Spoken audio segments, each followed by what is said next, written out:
Rokan Hilir, 11 April 2026. Situasi keamanan di Kelurahan Panipahan, Kecamatan Pasir Limau Kapas, memanas menyusul aksi massa yang melibatkan ribuan warga. Kemarahan publik meledak menjadi aksi perusakan dan pembakaran terhadap sebuah bangunan yang diduga kuat dijadikan markas peredaran narkotika jenis sabu-sabu, Jumat, 10 April 2026. Aksi ini merupakan puncak dari kekecewaan mendalam masyarakat yang merasa terganggu dan terancam oleh aktivitas kejahatan yang dinilai telah berlangsung lama tanpa penanganan maksimal. Ketegangan memuncak di lokasi kejadian. Aksi demonstrasi yang awalnya berlangsung di depan Mapolsek Panipahan berubah menjadi kericuhan saat massa bergerak menuju lokasi rumah tersangka yang letaknya tidak jauh dari kantor kepolisian tersebut.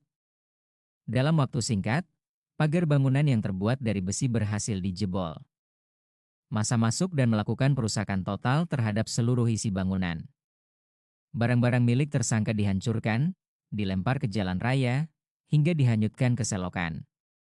Tidak hanya itu, sedikitnya 4 unit sepeda motor yang diparkir di halaman juga dibakar hangus oleh massa. Api yang membesar sempat menjalar hingga ke struktur bangunan, mengubah lokasi tersebut menjadi lautan api. Insiden tamparan picu eskalasi konflik. Situasi semakin tidak terkendali setelah terjadinya gesekan antara aparat keamanan dan warga. Massa melaporkan adanya insiden di mana seorang oknum diduga menampar seorang anak di tengah kerumunan. Peristiwa tersebut menjadi pemicu utama yang memicu emosi massa memuncak, sehingga upaya pengamanan menjadi semakin sulit dilakukan. Suara rakyat, batas kesabaran telah tercapai. Melalui orasi-orasi, warga menegaskan bahwa tindakan yang dilakukan merupakan bentuk perlawanan terhadap peredaran narkoba yang telah merusak tatanan kehidupan sosial dan generasi muda di wilayah tersebut.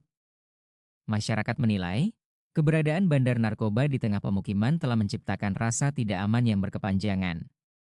Mereka menuntut adanya penegakan hukum yang tegas dan nyata, serta jaminan bahwa kasus ini akan diselesaikan hingga tuntas demi memulihkan rasa keadilan dan ketertiban umum.